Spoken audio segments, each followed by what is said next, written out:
Hi, this is Josh Marshall, and this is the Josh Marshall Podcast. We have an episode today, which is sort of like a Gotterdammerung kind of episode. We're right here at the cusp of the apocalypse, really, in Washington D.C. I'm sure we're recording this. I don't know when you're listening to this episode, but we're recording it a few minutes after 12 noon on Wednesday. And at least in theory, at the moment, we have the vote on the bipartisan infrastructure mini bill scheduled for tomorrow. We have this looming debt default, and it's probably looming a little more threateningly today than it has been. It doesn't seem to be moving towards resolution. It seems to be escalating, or the options for resolving it seem to be diminishing. And then, of course, the big thing is there going to be a reconciliation bill? For months, we've had this basic model, going to have a bipartisan hard infrastructure bill. And that's going to be coupled with a reconciliation bill, which will have some things that are kind of traditionally called infrastructure, but it also have climate and a lot of social spending and stuff like that. And that too has escalated, for lack of a better word. We don't seem to be moving towards a resolution on that front. We seem to be moving towards a train wreck, an apocalypse, a twilight of the gods. You can pick your metaphor here. And it's worth noting that these things always seem worse and worse and worse until they're resolved. That's kind of the standard, and everybody has an interest in portraying it that way. But at the moment, they're doing a pretty good job of making the portrayal credible. And one of the sort of subsidiary parts of this story, the legislative agenda story of 2021, you just heard I said, there's the infrastructure bill, then there's a reconciliation bill. And sometimes the reconciliation bill is called the $3.5 trillion spending bill. Neither one of these are great names for a piece of legislation. I think we all know this. And there are a lot of reasons why we ended up kind of, here. For the purposes of this podcast monologue, the reconciliation bill is the Biden agenda. It's what he ran on when he ran for president. It's what he said he would do. It is the more formalized version of what he said he would do that he announced when he, not long after he was sworn in as president. And it has nearly universal support within both caucuses, Democratic caucuses up on Capitol Hill, House and the Senate. Now, a little back and forth here and there at the margins. The left wing of the party would want even more. There are certain things that the actual moderates, more kind of centrist types among the Democrats on Capitol Hill, maybe aren't totally crazy about, but it's kind of big picture. Everybody's on board. And then you have other things that don't as neatly fit into left-right terms. One of those things is the climate part of the bill. Kind of on separate from the left-right axis, to the extent that is still a valuable prism to understand politics through. You've also got a climate axis. Some people, everybody among the Democrats wants to do something big on climate, but there's big and super big, and then there's different ways of doing big and all that kind of stuff. But the really relevant thing here is that in the House and the Senate, everybody is on board with this basic plan, except for two people in the Senate. and depending on which way they wake up and get out of the bed, maybe about 10 people in the house. But that's softer, that's squishier, and as is often the case, as is almost always the case, people in the house are more bendable, right? There's fewer of them, or I mean, that's actually wrong. There's more of them. They have less power individually. Blah blah blah blah blah. So it's just really down to two people in the Senate.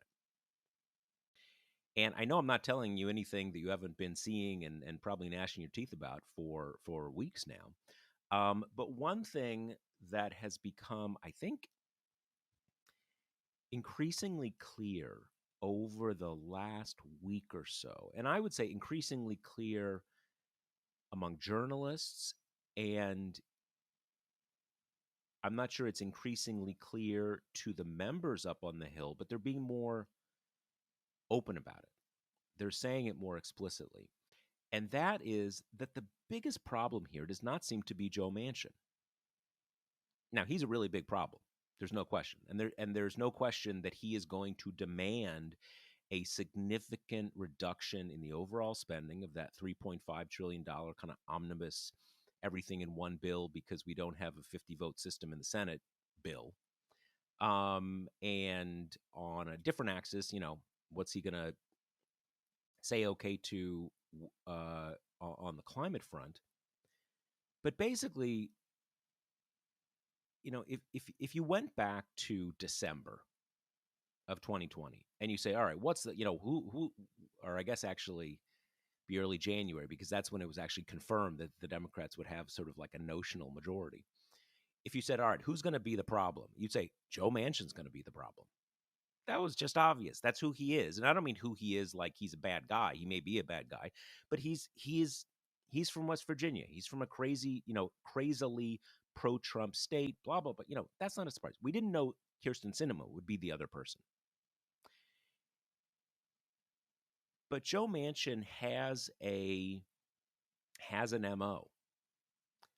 A lot of grandstanding, a lot of kind of negotiating through the press, and you're going to come down to the point where he demands a big haircut for the reconciliation bill, using the kind of bankruptcy law term. He's going to shave a bunch off, and then everything will move forward. The thing with Kirsten Sinema is it's not clear that's what she's doing. It's not clear what she's doing at all, frankly. And it's really not clear to me that allowing this to move forward is her plan at all. I don't mean allowing 3.5 trillion to go forward. Clearly, both of them need it to come down, and that's just reality. If you wanted it to be a different reality, Democrats should have gotten their act together more and elected more than 50 senators. That's just kind of where we are. And we just don't know. And again, there's been a shift even over the last 48 hours or so of members up on Capitol Hill saying that she's the issue. They practically have set up a new kind of congressional tram system to tram her over to the White House every like 3 hours, for whatever they're talking about. And she hasn't, put up anything. So in any case, we are in quite a spot. And as I said, it's always worth remembering that on big legislation, it always seems worse and worse and worse until it's resolved. I still think this is going to be resolved. I'm less and less confident of that. But if I had to say what are the odds, I would say they're greater than 50%. But that is more just history speaking than anything I can point to in the current, in the current facts that are on the table. Now, you heard at the beginning of the episode, we got our new theme song. We're going to talk about that a little bit at the end of the episode. We're excited about that. And let me also remind you that Grady's Cold Brew Iced Coffee is a sponsor of the Josh Marshall podcast.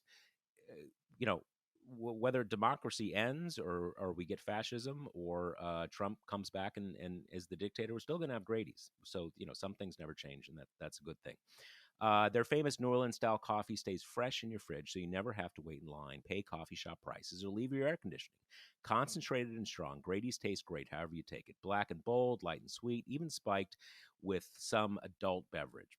And Grady's is the best cold brew value around. Order a 6-pack of bean bags and you get 72 servings of cold brew shipped directly to your door for only $45. And shipping's free. If you're ready to give it a try, get 25% off your first order at Grady'sColdBrew.com with promo code TPM. That is Grady'sColdBrew.com with promo code TPM. Okay, so I'm gonna toss it over to my co-host Kate, but in this case, we have the advantage that it's not only co-host Kate, it's also congressional reporter Kate. I'm not sure if she's been up there this morning yet, but she's been up there constantly, kind of watching this stuff unfold as it happens, and trying to get tape recorders in front of the key players and find out what they're saying, and even when they get a little surly and grumpy like they did yesterday. So, Kate, what is going on? Give us the read from actually being up there, not just seeing this stuff negotiated like on Meet the Press and stuff. Yeah, so I think the dynamic you kind of talked about in your opening is probably the most pervasive one right now, because Manchin and Cinema's abject refusal to be specific about what they want and what they don't want. I mean, they won't even give President Biden a top line number for a reconciliation package that they would accept, much less pointing to any, taxes or programs that they have beef with. It really is kind of like holding a gun to this whole process, because the two pieces, as we've been saying, are so linked. And I think the frustration is really palpable, because you talk to these other lawmakers who are, and as we've said, almost all of them are really invested in this, except for these two senators. And there's just this sense that no one knows what's going to happen next, because these two are refusing to play ball. I mean, like you say, Biden has hauled Sinema in particular down to the White House like 4 times yesterday, and today is sending deputies to the Hill to meet with her. And per the latest reporting from that meeting, she's hesitant to give specifics until her bipartisan bill passes. Now, let me ask you 2 questions. First, is what I am saying about the cinema situation seeming different from the Manchin situation, is that how people are seeing it, or is that just my kind of filtering it through my own prism?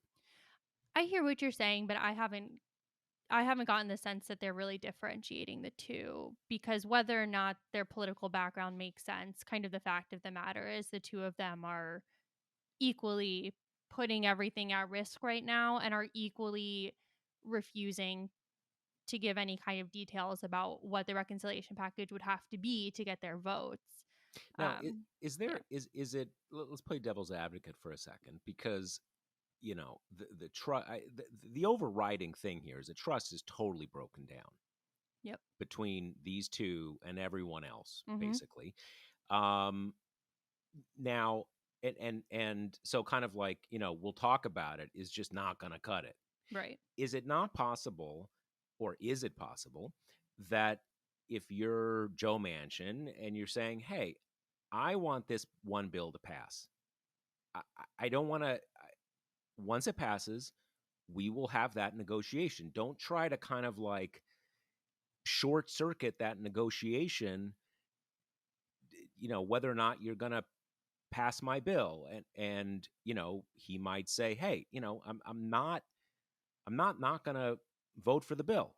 We're going to have some disagreements. I'm going to bring it down. We're going to have that negotiation. Why are you trying to, I'm not trying to screw everybody here. I'm the two things are separate. They need to be separate. It is now, I guess that is in theory what they are saying. Mm-hmm. Um, is that maybe that's just true? Maybe the progressives just have to kind of let go of the coupling idea and then negotiate it, and that's just how it is. Yeah, I just think it all comes down to trust, what you said. I mean, I think House progressives have less than zero belief that if bipartisan passes, Manchin and Sinema actually will stick to any kind of half-assed promise to be there on reconciliation.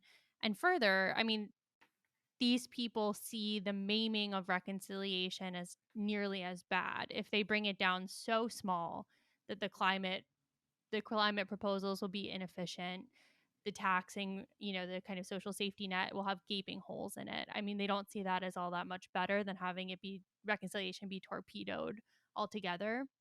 And I think these two senators have made a name for themselves in kind of holding a knife to the throat of Biden's agenda at every turn so far this term.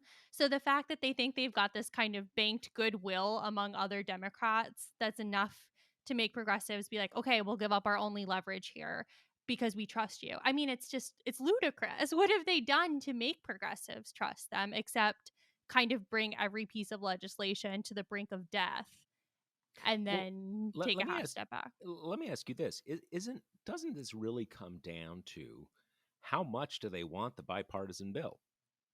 Because I think the fear is, and it's certainly, I wouldn't even say it's my fear, it's almost my assumption that they don't really care about it that much. They want it to pass. They definitely want it to pass. It's, it's their bill. It's, Cinema at least had the kind of, publicly was supposedly assembling it and, Mhm. negotiating and all that kind of stuff. Um, but it seems to me the key thing is that the progressives want this way, way, way more than Manchin and Cinema do. I mean, this is kind of everything for them, not just you have. It seems to me there's a spectrum of people. Some progressives actually think the bipartisan bill is a bad bill. They'll vote for it to get reconciliation. I think most probably say it's not perfectly designed, but yeah, a lot of surface transportation spending, great, awesome. Um, but progressives, this is kind of life or death. And for Manchin and Cinema, if everything goes down, kind of like, okay, Cinema like a roads person or surface trans. No, this was all positioning for her. Yeah, I mean, I think the two of their investment in the bipartisan bill pretty much stops at the point of they can say this is a bipartisan victory. It perhaps dulls the argument against the filibuster, and I think that's about the extent of it. I don't think either of them are kind of like ideologically involved enough to even really care about the content. But yeah, I mean, and it's it's just so baffling to watch these two people do everything in their power to hurt the party as much as possible. I mean, Republicans are gleeful at this situation because they don't even have to do anything. They can kind of sit back and watch Manchin and Cinema take the whole thing hostage. And they're not negotiating in good faith. I mean, they're not trying to kind of meet the president where he's at. And then on top of it all, like you say, I've been at the Hill a lot lately. They will barely talk to reporters. I mean, Cinema will not talk to anyone. She won't do hallway interviews, which, if you ask me, should be disqualifying to be a public servant. You signed up for this. This is your job. Manchin, when I was up there yesterday, he just refused to answer anything. We were around him shouting questions at him, and he just wouldn't respond. Well, So see, it's this. that part actually, when I saw that about Manchin, I Mhm. found that vaguely encouraging because at this point in the process, you want people to stop negotiating in public. Talk to the president, figure it out with the president. Negotiating in public is not helpful. So now that doesn't mean that's actually what that signified, but I was, kind of more encouraged than anything. I think Cinema doesn't talk to the press, and you tell me, you're up there, but my sense is this is not new. She's been this way Oh for the yeah. entire year, basically. I think it that is a combination of that she really doesn't have any uh, interest or familiarity with the policy questions, so it's hard to answer questions. And there's also some like interpersonal. issues or something she has. But I mean, again, I to me, the big issue is the unknown in what is in what cinema is up to. Frankly, I get where Manchin's coming from. I get where he's coming from. He wants the bill to be smaller. That is both kind of his preference. It's also his brand. Um, he's always been that way. Makes sense Yeah, for but his then state. say it. Say how small you want it to be. No, Progressives are begging to know what concessions I to make here. I agree. I mean, the Occam's razor says that his number is too low to get the progressives to vote for his bill. I mean, what else would it be? Right, I exactly. I think that I still have some vague hope that I mean, neither of these people are terribly strategic. Um, so you do not have to assume that they have fully gamed this out. In fact, I would assume they have not gamed this out. Neither one of them is they're just not detail people. Let's put it that way. I don't want to throw more gas on the fire. Um, but yeah. So let's talk about this in terms of the vote that, as of now, is still scheduled for tomorrow. This is the vote, listeners will remember, that was forced by Josh Gottheimer and crew out of a desperate, burning need to get those roads repaved right now, despite the fact that the money from the bill does not actually become unlocked until October 1st. Details. Why worry about that when you're putting your party in a hostage situation? So that vote is still scheduled for tomorrow. The dynamics at play here are that, as we've said, House progressives, as of yesterday, they said a majority of their 96-person caucus intends to vote against the bipartisan bill unless the Senate passes reconciliation first, which is not going to happen. There's been some movement from congressional leadership. Pelosi just said a few hours before we went on air that it was important to get an agreement on the legislative language of the reconciliation package that has Joe Biden's blessing before the House passes the bipartisan bill. And she since then left the door open to not holding the vote tomorrow and has, reminded people that as speaker, she has the unilateral power to delay it, kind of softening the ground for if that vote doesn't actually happen Well, and tomorrow. doesn't she also? I mean, she has the power not only to delay it, but she can hold the vote, it passes, and then she can just like put it in her pocket. And I Right. don't know exactly the dynamics of this, but basically, we kind of see it as, oh, it's passed, now it goes to the president. Well, it doesn't walk over there on its own. The speaker has to send, or I guess I'm not sure it's the speaker, it's whichever was the second house to pass the bill, sends it over. So there's a bunch of elasticity here and wiggle room that they can take advantage of. They can delay the vote, they can hold the vote, and Pelosi doesn't send it to Biden. She can send it to Biden, and Biden can wait. I think the president has, don't quote me on this, I believe the rule is that the president has 10 days to sign or veto a bill, not including Sundays. And if he doesn't sign it, then it's a pocket veto. Then it just so there's a lot of wiggle room here. There's a lot of ways to kind of keep that leverage in play, but eventually you need those two to put something on the table that is meaningful. Either kind of like a number that the other side can trust. But so the point is that, and obviously I'm not telling you this, Kate, but just for our listeners, um, the vote tomorrow isn't locked in stone, and even if it were locked in stone, there's other things, there's other levers you can pull, but it still comes down to it. At some point, you need people to know that they're going to be there for that other vote. So, what I was kind of thinking about this is in some way, when that news came out yesterday that, the bills were being decoupled or that the vote was still intending to go forward Thursday, to my mind, I was almost like, okay, have it Thursday, have progressives kill it.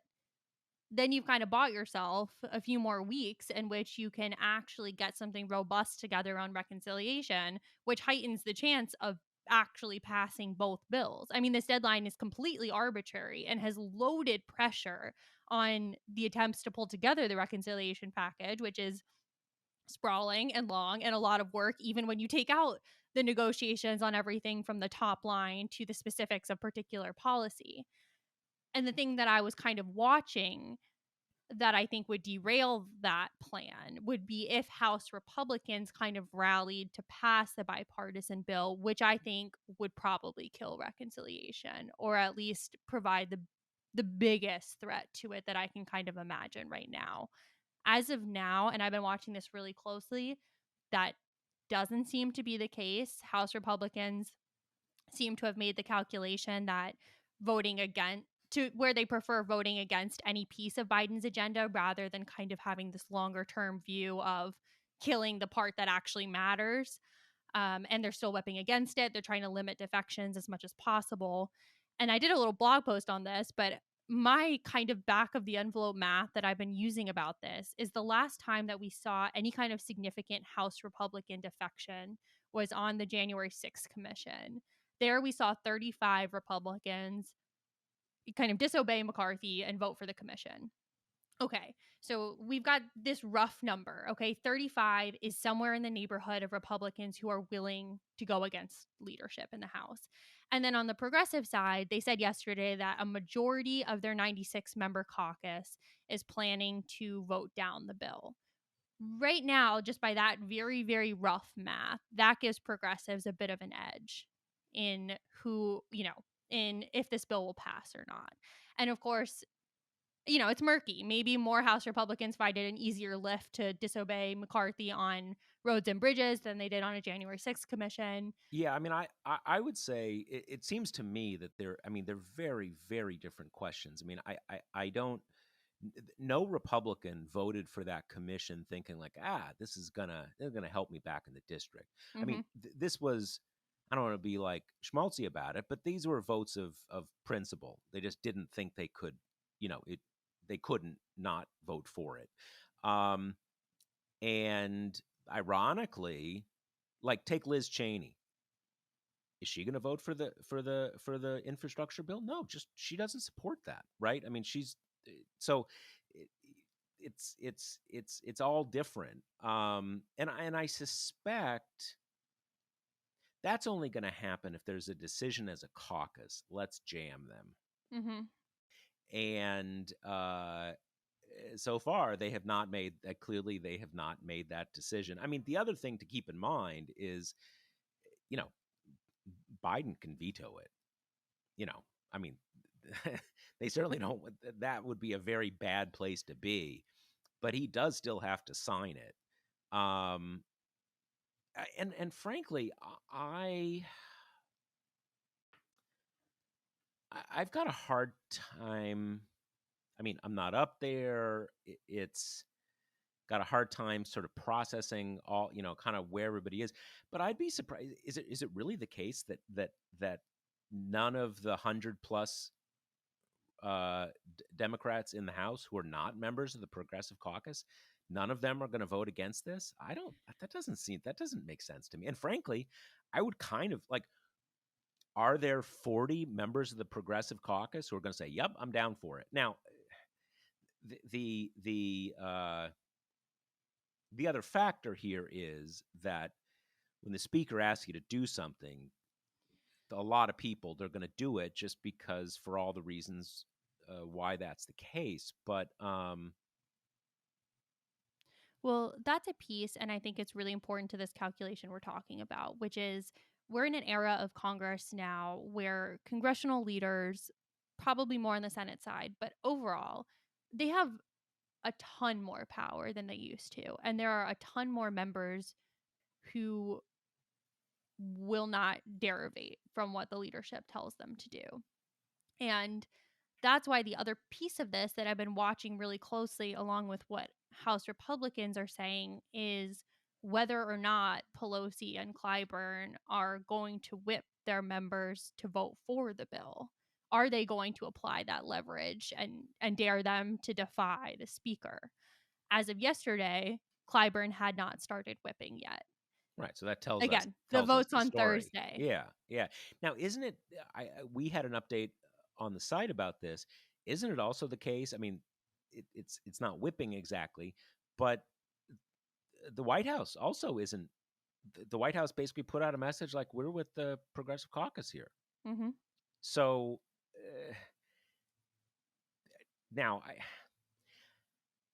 one of the things that is a really critical question here and is very hard to kind of get your hands on is there's all this stuff about, kind of threats and sequence of events and stuff like that. But let's say that you could, in a idealized world, if someone said, okay, I'm in charge of the whole situation, here are the two final potential outcomes: infrastructure bill and no reconciliation bill, or everything goes down. Where would Democrats line up? Or to put it a little differently, if at the end of the day it was 100% clear that only the infrastructure bill can pass, do you vote to pass it? I know where I stand on that, but that's a pretty basic question.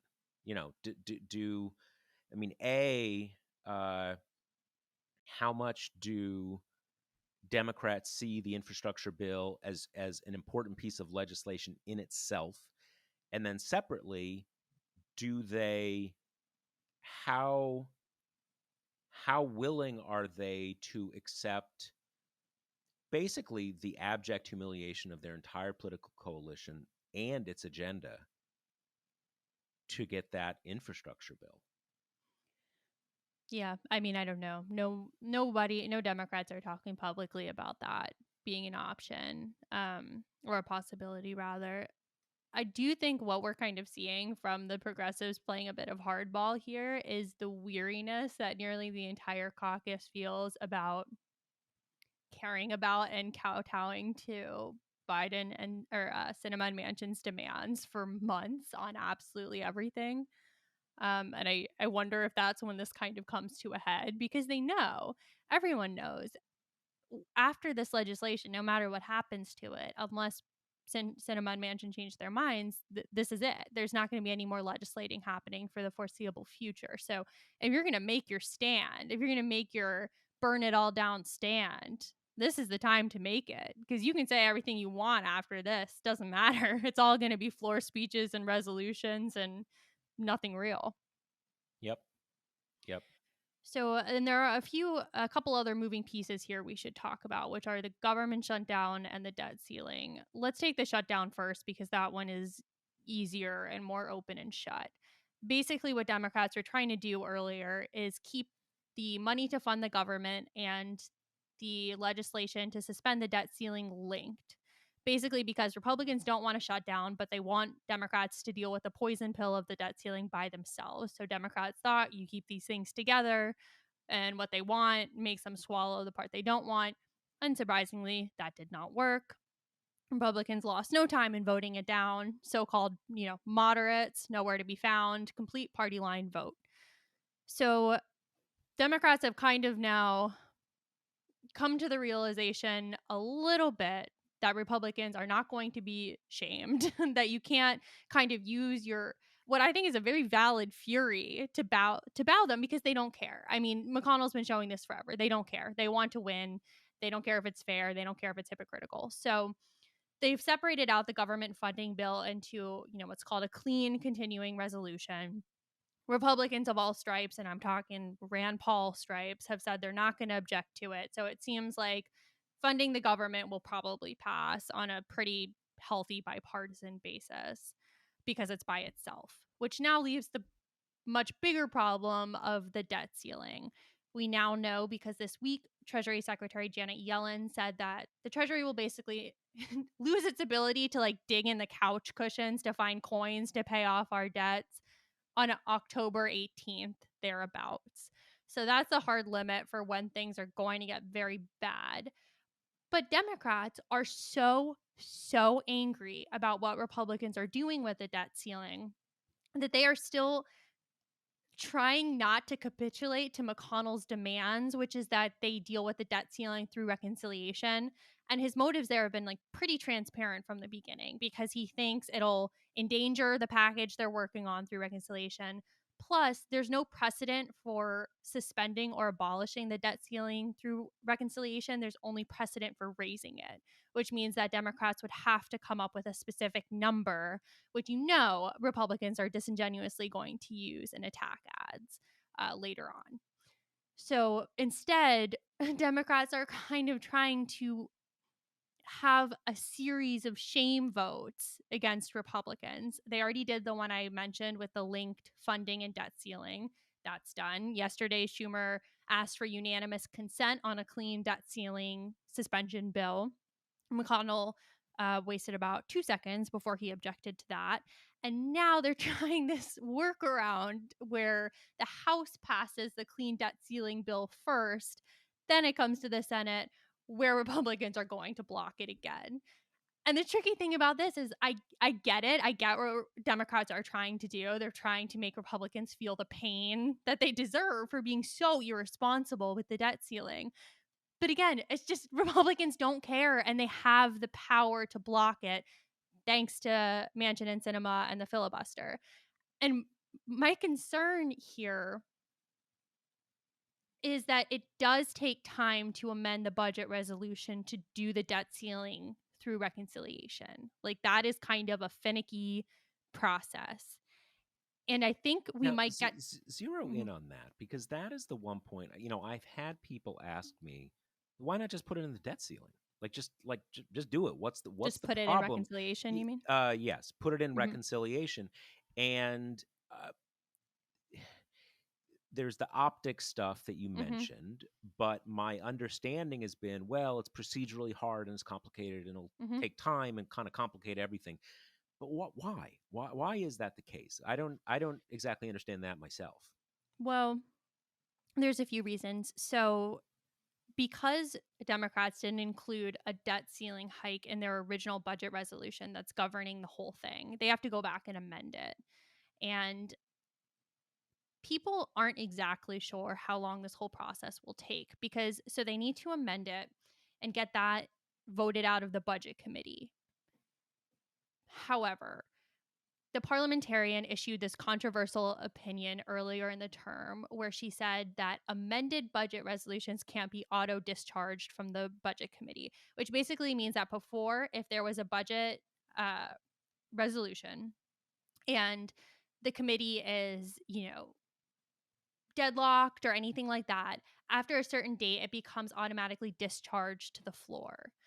In this case, if the auto discharge isn't present, I don't know why they would, but it gives Republicans an opening to torpedo the whole thing. Basically, if the Republicans on the budget committee chose to like boycott the meetings where they're trying to get this done, it would just stall out. It wouldn't go anywhere. Now, doesn't separate from this, doesn't the majority leader always have the ability to say, "Up, pulling it out of the committee, we're just going to do it on the floor"? Well, not now because of the parliamentarian's decision. Okay, so He yeah, Before the budget resolution did get discharged automatically to the floor.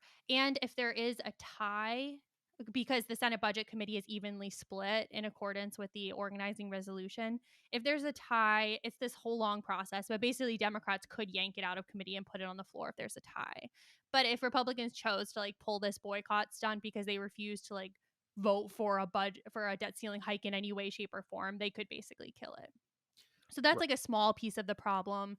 But then after that, it'll have to bounce between the House and the Senate a bit. There's going to be a vote-a-rama. You know, it's just, and this has been done before 4 times in history, but there just isn't a really amending a budget to put in resolution to put a debt ceiling hike into reconciliation. Got it. But there just isn't a nailed down timeline of how long it'll take. People have estimates, but nobody's completely sure. And okay, so I guess the other sort of governing thing here is, from what you just told us, that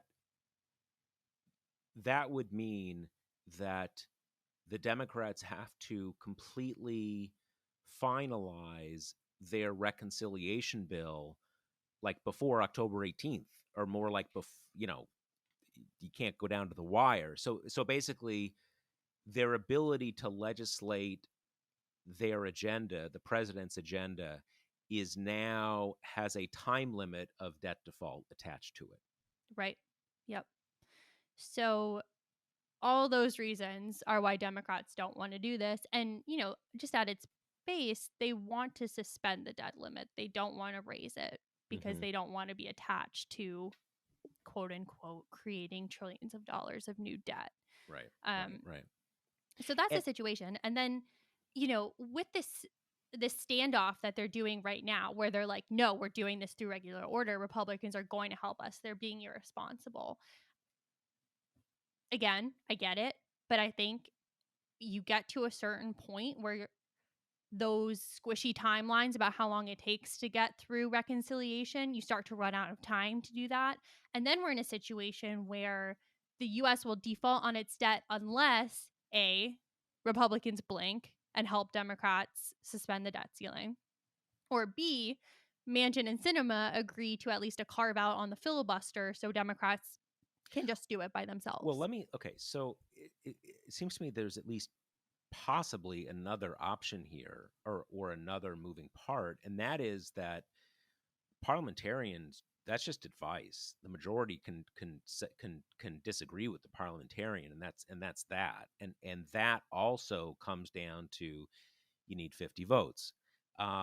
So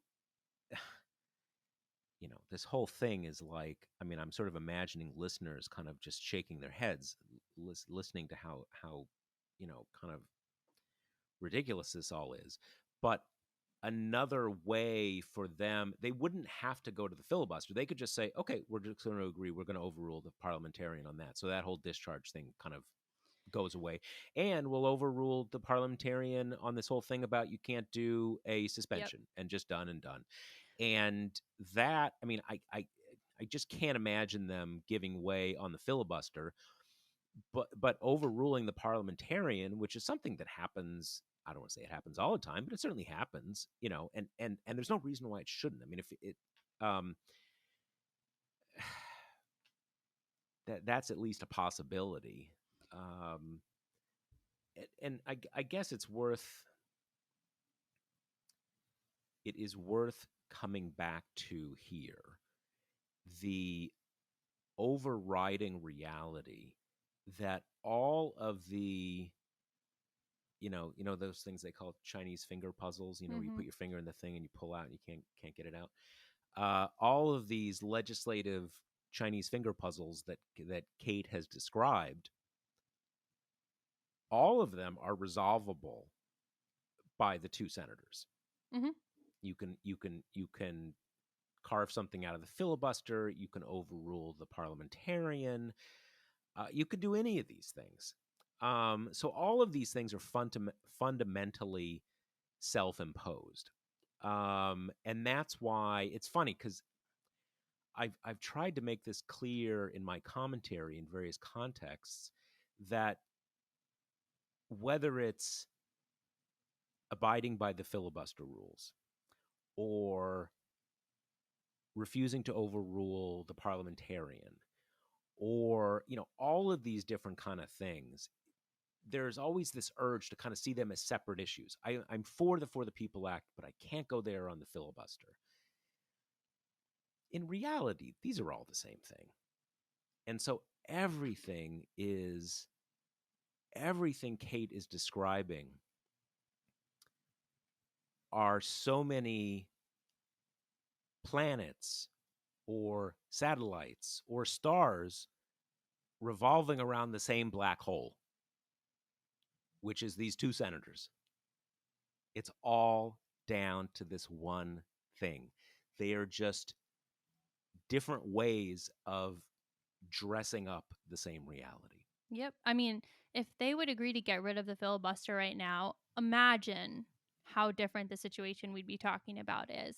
For one thing, Democrats wouldn't have to pass the entirety of Biden's agenda in one vehicle.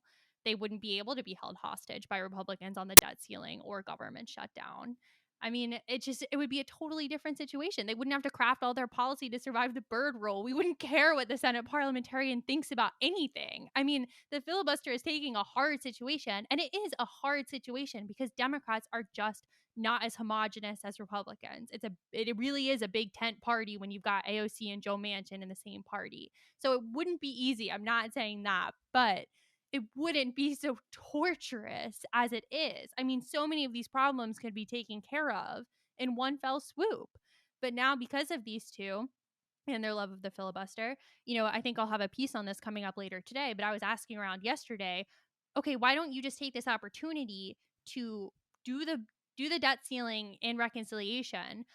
But, don't even mess with the parliamentarian, but raise the limit so high that it's taken off the table as a weapon for Republicans in the foreseeable future. A lot of people like that idea, and it's not just the Bernie Sanders types, but it's like so much that's happening in Congress right now. It doesn't matter what the 48 senators want. It only matters what these two won't allow. Yeah. Yeah. All right, we should move to questions. Yeah. Yeah. Okay. What are our questions? Okay, this is from Jeffrey. We've touched on this a bit. He says, I was wondering if you think Biden might actually veto the biff if it gets passed without a reconciliation bill. What do you think? I mean, I wish yes, but I think no. yeah, I don't know the answer to that. And the reason I don't know the answer to that is that it goes to it's sort of impossible to game that out without thinking of the sort of the final conclusion of this whole drama.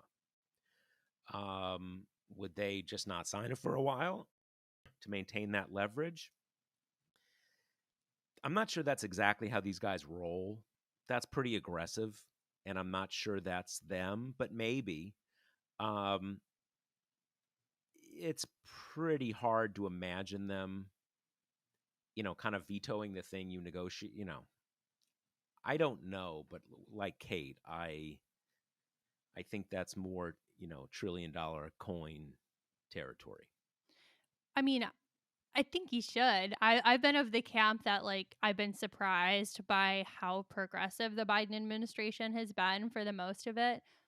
But I'd say my frustrations in the opposite direction have mounted recently, because yesterday at the White House press briefing, the press secretary said, someone asked, why not just get rid of the filibuster and do debt ceiling yourself? And she said the president's position has not changed on that. And that On the filibuster? On the filibuster. And it's just, that to me is kind of ripping your hair out territory. It's like, come on, man, you're watching Republicans take your party hostage again. They've done this for like a decade now. I guess I guess I don't know. Those comments never mean much to me because what does it's not up to him.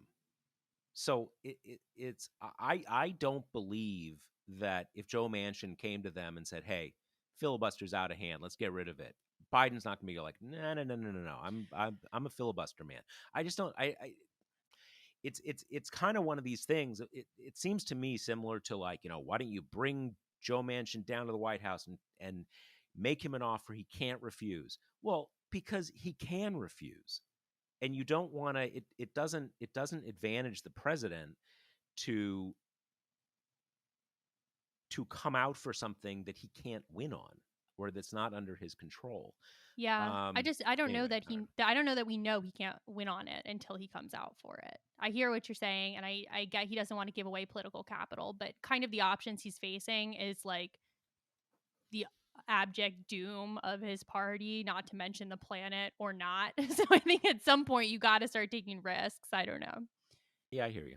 All right, question from Michael. In following the current rift between moderates and progressives, I've been struck by the fact that I'm not sure what group of voters the moderate Dems are trying to appeal to. I feel like a big infrastructure bill is super popular with lots of the electorate because it has lots of stuff people want.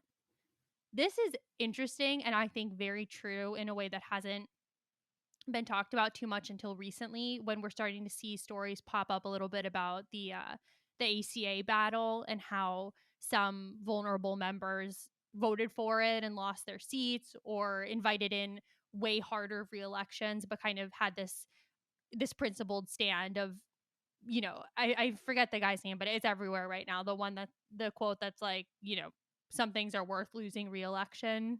Oh, God, the guy's a friend of mine. I'm feeling bad because I'm totally spacing on his name. Congressman from Virginia who voted for it and went down to And then lost defeat. his seat. Yes, and is Oh, is it now the one of the is Tom like the Perriello? Is yeah, that Tom it? Perriello. And he's now Yeah. the head of the Soros Foundation, or one component of the Soros Foundation. But And like I think he did an op-ed in the Post or something right. about it. And I think people are using this to talk about is like, bravery of moderates then v now. But I think an important part of it is also, at that point the ACA was not very popular. So taking a stand on it was politically dangerous. Whereas all the polling we've seen on the infrastructure stuff they're working on now is quite the opposite. I mean, it's very popular, which I think does put these people's it makes these people's position a little more silly. And I get you can say, oh, it's popular now. Maybe it won't be when it's as much when it's being carried out. Maybe there'll be problems. Maybe. But from right now, it seems like a more popular thing to do to get this money into people's pockets, to get this kind of, social safety net in place and all the rest than it does to oppose it. Yeah, well, I would say, it is, we can fool ourselves with polls sometimes. You ask people, do you agree to this thing? To free community college or child tax credit or all these kind of things. And you get everybody's like, oh, yeah, awesome. And then when, a year later, when you say, oh, the Democrats spent $50 trillion and blah, blah, blah, blah, blah, then everybody's, oh, that sucked. I'm going to vote against them. So you don't really know. Those polls can fool us. But basically, you're right. It's not like the ACA. But I think the answer, what is important to come back to, the the questioner whose name I'm forgetting said, who are the moderates? What constituency are they speaking for? It's not the moderates. It's Kirsten Sinema and Joe Manchin. The moderates, the actual moderates, they're all in favor of this. There are Oh, yeah. moderates, if however you want to kind of define it exactly. There's lots of those people in the Democratic caucuses. And I think in this case, there are two very different answers. One answer is that Joe Manchin's state went for Trump by like 35 points or something. It is an insanely pro-Trump state. So now people can say, "Oh, West Virginia, it's a poor state. They need the money. The things are people understand their constituencies, and I think that again, we can fool ourselves with polls. I think that's Manchin's thing, basically. Who Cinema is again, that is, she's not speaking for anybody. Democrats in her state hate her. She's not even gonna get the nomination again to run for Senate in 3 years. Um, so this is much more specific and characterological. The actual moderates, there are lots of moderates. Um, they're they are they're supporting it. They're not only supporting it, the ones I talked to yesterday on this kind of abolish or de facto abolish the debt ceiling question, I mean, they're for it. It's kind of shocking, and you wouldn't know it at all from the situation we're in right now, but particularly in the Senate, those 48 senators are like incredibly unified, but it doesn't matter because we got these two. All right, last question from Grant. How much do you think that the parties know about each other's actual negotiating positions? Very little. From my Yeah. experience talking to the senators, and basically they all get peppered with questions every day, which is like, okay, but where are Manchin and Sinema on this? I really, I know they don't want to divulge internal discussion. So even to the extent that they are having them, I don't think they would tell. But I really don't think they know. I don't think they have any clearer sense than we do. Well, so wasn't I think there was more text to the question, and I thought the questioner was basically saying, like, does Pelosi know what Manchin is saying, or has he not told her, or has he told it to Biden, or does Biden know and Pelosi doesn't know? Mm-hmm. I, I'm pretty sure those, like, I don't think Biden's keeping anything from Pelosi or vice versa, and maybe this is what you're saying, Kate, but my sense is that yes, to Pelosi, Manchin is just not telling her where he stands. He's not saying, "Hey, look, I'm at 2 trillion. I can't say that publicly, but between us, that's where I am." I think if that were I think if he were saying that, we'd probably be moving forward 100%. because, maybe she would say, "Look, you got to come to 2.5. We can't go below that. But 2.5, you give me your agreement. We're not going below 2.5. You don't have to say it publicly. I will get my caucus to get behind this." That is what I think. That is, I mean, to the extent that I have hope that this is going to be resolved, that is the path. That you have some commitments, maybe even private commitments, where they say, "Look, we're not going to go below this. We're going to have a fight, but we're not going to go below this." And um, I'll be there for the vote, and I'm not going to say it publicly. And I think at that point, the president and Pelosi would say, whatever they need to do to feel like they've got an agreement that's going to stick. And again, I kind of get the sense that, like, I think if Manchin said that to those two, I think they have relationships with Manchin. They would say, "Okay, I believe you. I think you're going to do that. We're going to move ahead." I'm not sure anybody believes Kirsten Sinema or that even knows what her game is. But to answer the question, I don't think that's happening, and it's almost definitionally we know it's not happening because if it were happening, we'd be moving forward. Well, and if it were happening, we wouldn't have had that, some reporting about Schumer being annoyed that Pelosi didn't tell him that she was still going to hold the vote on Thursday. There's like a little bit of bickering over that, which I don't think is super important in any way other than it kind of proves that point, because if they, if one of them found that up from Manchin, all of them would know. So the fact that Schumer is worried about this bipartisan infrastructure vote to Right. any degree Right. shows that they have not gotten that agreement. And then it's just, it's further proof today when Pelosi said, if we have a legislative agreement on reconciliation, then we can have the bipartisan vote and it would probably pass because truly progressives are just asking for any detail at all right now. And then Manchin immediately comes out and says, well, that's not going to happen. Like, that's not how we've been negotiating. And that's where my pessimism comes in. I mean, Biden's dragging them into the office. It really seems like he's kind of doing all he can. The rest of the caucus is very aware of the stakes, and it just hasn't seemed to matter. Neither of them feel like they owe their coworkers, that they owe the people they represent any detail about why they're doing this. And until that calculus changes, I don't know. I don't know how it survives, because unless you find some way to like hold off the bipartisan bill forever and use that as some kind of leverage, I Right. don't Right. know. Right. Well, again, I think the way for our listeners, the way to understand this is that Manchin and Sinema are saying to the rest of the party, "You vote on our bill, you pass our bill, and in exchange, we are going to give you this black box.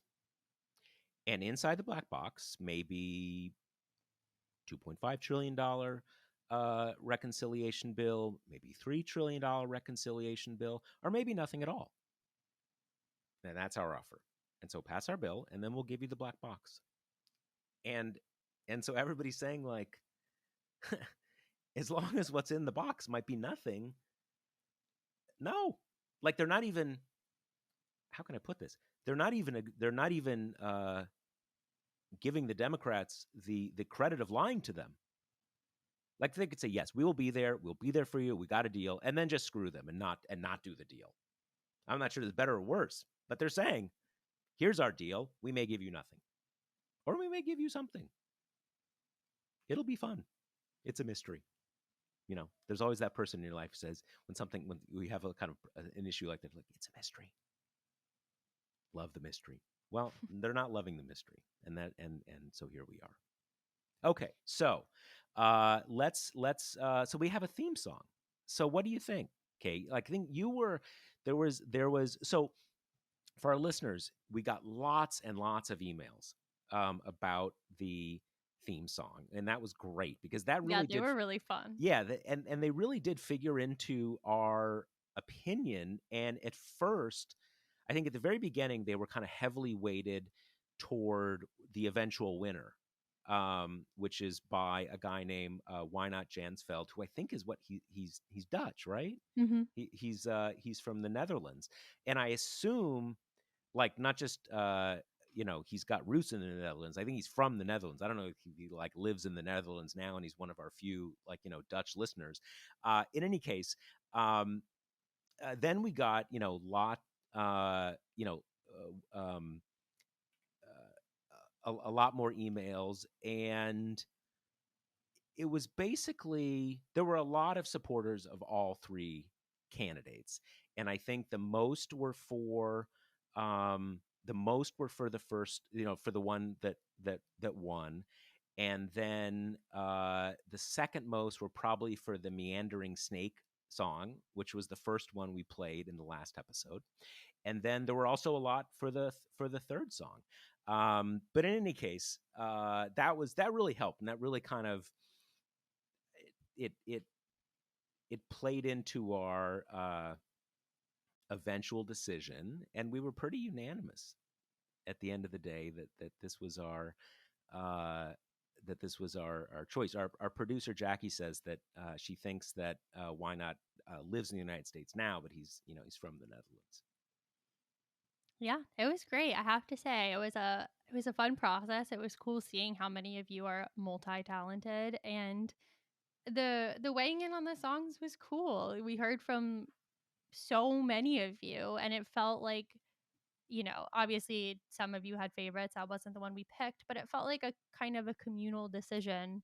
And it was, I don't know, it was just nice to hear from so many of you, because a lot of times, we're just talking out into the void.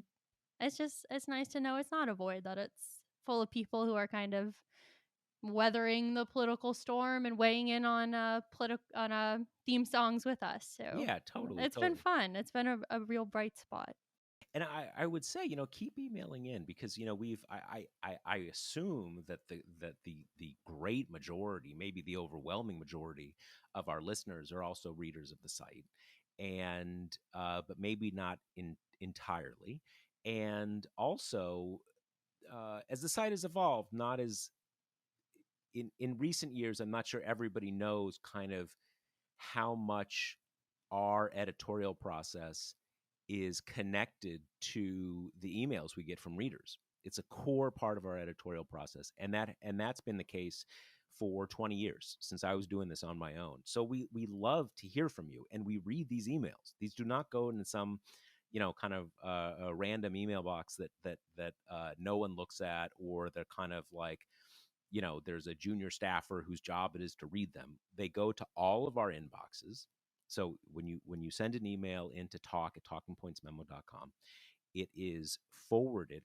It goes to every staff member, and they, I read most of them. I don't read every single last one. There's a lot of them, but I read tons of them every day. I respond a lot. I'm not always able to respond.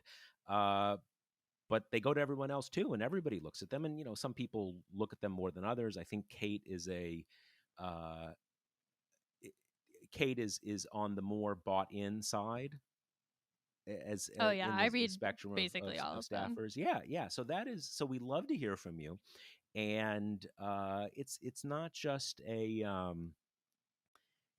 it's not just a conceit or a marketing ploy or kind of like, oh, it's engagement. We want to hear from you. It's actually a core way of how we run stuff, because we as Kate said, without your feedback, we're just talking into a void. But primarily, and don't want this to be buried. Thank you to Why Not Yes. Jansfeld for making our new theme song. We love it. It's really cool that you were able to capture the vibe of the show in a song, and we so appreciate your hard work. We're excited to have it be part of the podcast every week. And just congratulations. There were so many good contenders, and you should feel very proud. We loved it. We're excited about it. Yeah, absolutely. We it was sort of a it's a funny thing listening to so many songs, right? And you're kind of like, oh, you go back and forth. It's but by the end we were all it was totally unanimous. So yes, thank you so much. Congratulations. We are so excited to have it as our as our theme song going forward. And thank you to everyone else who submitted. I mean, again, it was a kind of an embarrassment of riches, and it was Hmm. it was a complicated process to figure out, not just do I like this song, but how's it play as a podcast theme song. So We're just gonna have to start up like 30 more yeah, podcasts to use exactly. them all. Exactly. Well, let me remind you that the Josh Marshall podcast is brought to you by Grady's Cold Brew Iced Coffee. If you're ready to give it a try, you can get 25% off your first order at Grady'sColdBrew.com with promo code TPM. All All right. right, Thanks, everyone. later.